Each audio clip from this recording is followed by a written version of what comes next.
Hello, Mark mates. Welcome to the Whiskey Bothy. I'm Ralphie, the host, the narrator, the sharer, the opinionated, the occasional ranting Ralphie. Yes, but not today. I'm going to keep it nice, calm and easy and informative, and I'm just going to chat about whiskey, believe it or not, seeing as this is a whiskey channel. So welcome one and all to Ralphie Review 1103 Extras, taking place, right, just about to be released at the same time as Glasgow's Whisky Festival is taking place in Glasgow. And it's interesting that despite the fact that sales of whisky have substantially declined during the summer, along with wine, along with beers, along with other spirits, there's been a general downturn as people anticipate the incoming recession, the global recession, which is on its way. And people are thinking, actually, I'm going to have to pull in the purse strings. And there's no harm in exercising some financial restraint in our lives. It's a very good discipline, and it lets us examine objectively what we spend money on that we shouldn't be spending money on, because it's really not doing much to enhance our lives. You know what I mean? Oh, excuse me a second. Just stay where you are. Don't jump up. Be nice. Okay? I know it's raining outside, so my big pussycat's come in to get out the rain. Haven't you, sweetheart? Right, just stay there. Because if you jump up, I'm just going to lift you down and smack your bottom. Glasgow's Whisky Festival is very much like other whisky festivals around the world. It's a bit of an institution for those who are developing their knowledge and enhancing their experiences regards whiskies. It is very tempting to go to a whisky festival and taste everything there is to be found.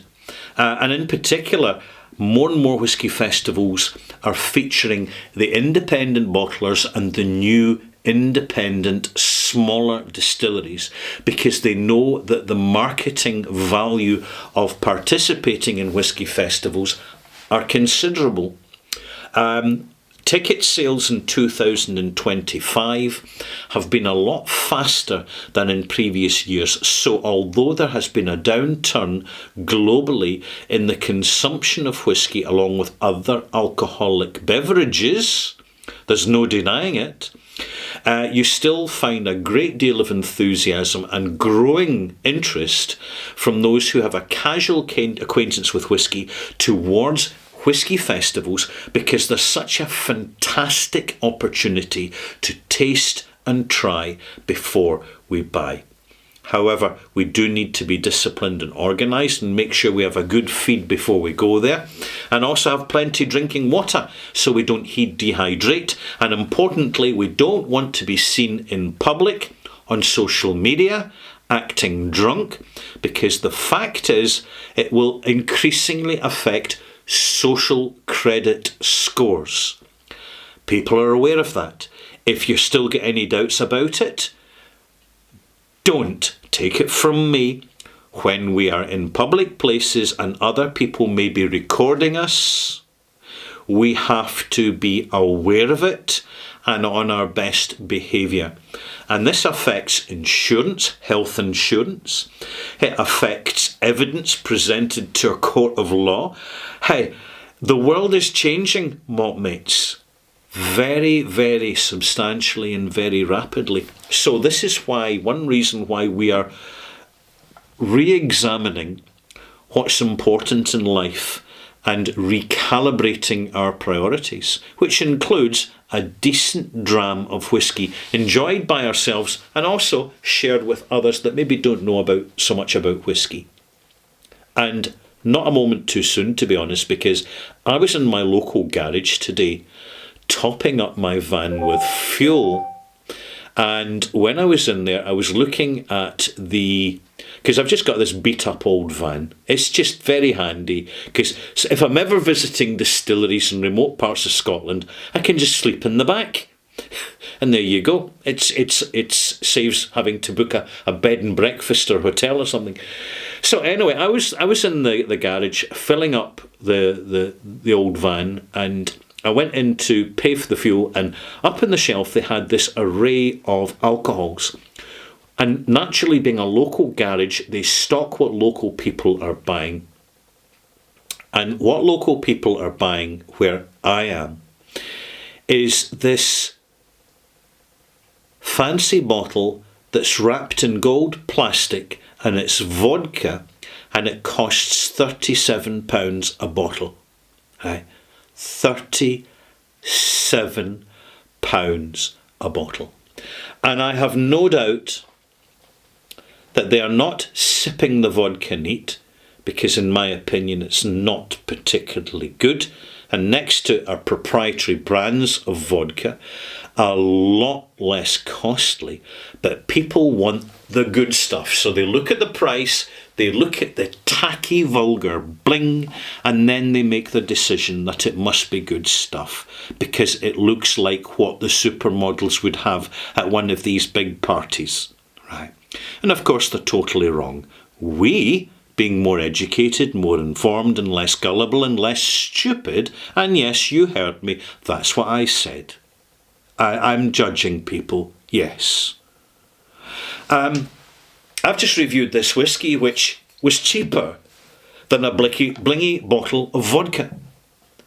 And it cost a lot more to produce. It cost the fuel for distillation in pot stills, which are less efficient than column stills. So the price for a litre of making vodka, particularly poor quality vodka, is a lot less than making a litre of single malt Scotch whisky. I mean, the new make alone is going to cost more because it's malted barley. And furthermore, the variety of barley being used in better brands is there to help provide flavour to the beverage, not just the efficiency of alcoholic yield. And on top of that, the producers of the whisky have to buy warehouses, they have to buy barrels, they have to employ staff, they have to make the spirit and then store it for a minimum of 3 years, and all that costs money. Meanwhile, out in the shelves and garages, you have this super efficient fast turnaround of industrial grade cheap alcohol that's been blinged up, and people are buying it. They're mixing it with Coca-Cola and other juices, and they're just getting pished.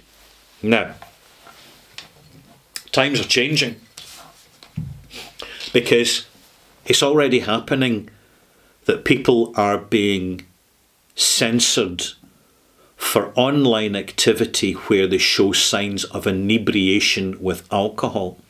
And frequently people will get pished and they'll say stupid things and do stupid stuff, and they may injure themselves or injure other people, but whatever way they work it, they're really doing themselves a really bad turn, and it's all getting recorded by their friends for a laugh, who load it up onto TikTok and Instagram, and then it gets harvested by the consultants when the consultants are approached by an intermediary company who is there on behalf of a potential employer or a private health insurer, or who's collecting data for potentially what is a police inquiry or a social services inquiry or a financial credit rating or evidence for a national identity card assessment mark. We have to be so careful.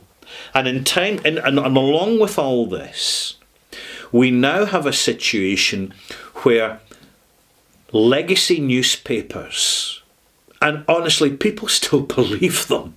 It's extraordinary. Legacy newspapers are telling people, they're dropping it drop by drop, right? No pun intended. They're putting in little articles that are saying, oh, alcohol's really bad for you. you really are better to quit, because you've got to get in your health kick, and you've got to balance all your hormones, and you've got to, make your supplements work more effectively, and you've got to enhance your lifestyle, etc. So stop drinking alcohol. Cut alcohol out your life.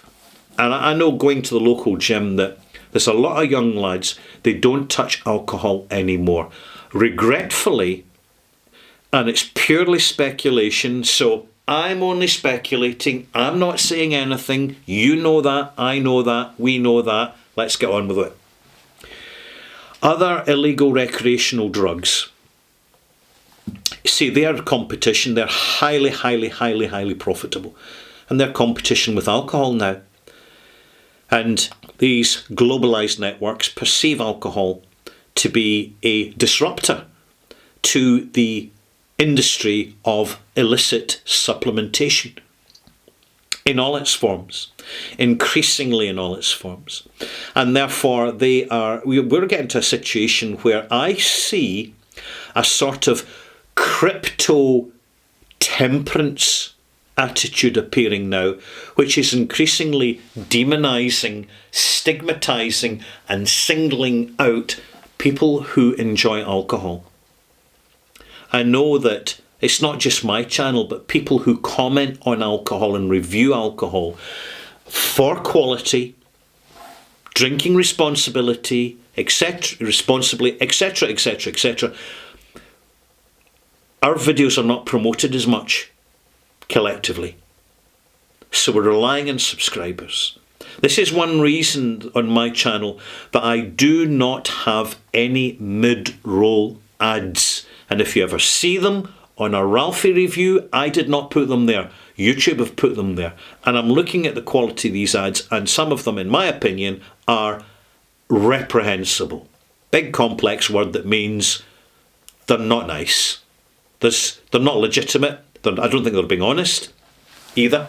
So, to help maintain a quality of delivery of service, I have no mid-rolls. I'll have an advert at the beginning and one at the end, right? But nothing mid-roll. So you should not see it. And I think this helps with the continuity of delivering a completely unedited narrative to my subscribers and my new channel finders. So, if you've just joined the channel, welcome. Please subscribe, and seeing the bell, press the bell to be updated with every video. That's an important thing now, because I do have subscribers who are no longer getting notified of my content. And it pisses me off, understandably.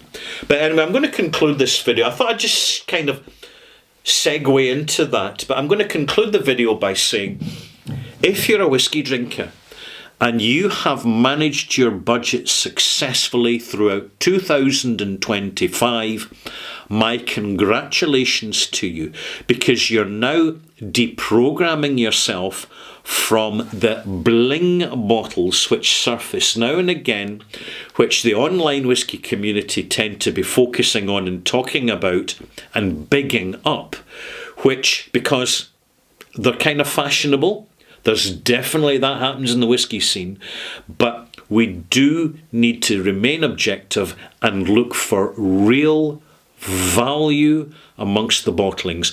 And just a reminder, it's not about how cheap you can buy. If you want to buy cheap whiskey, go into a supermarket and get their own blend, and then add a drop of your malt to it to big it up a little bit, and you're home and dry. You've got cheap whiskey.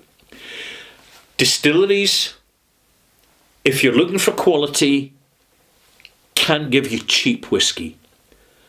It's value whiskey they're giving.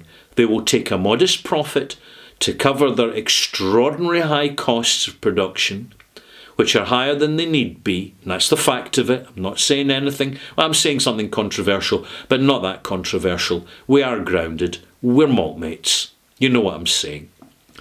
The leverage put on distilling businesses is ridiculous, to say the least. But at the same time, you still have brands who are firmly committed to providing us true value bottlings, which are accessible in price, and the quality is there. Do not be tempted by deep discounts on Amazon, on their Black Friday, or on the supermarket shelves, because they are pre-inflating the price up in order to bring it down to make it look like a discount. Now, that's my opinion. What do I know?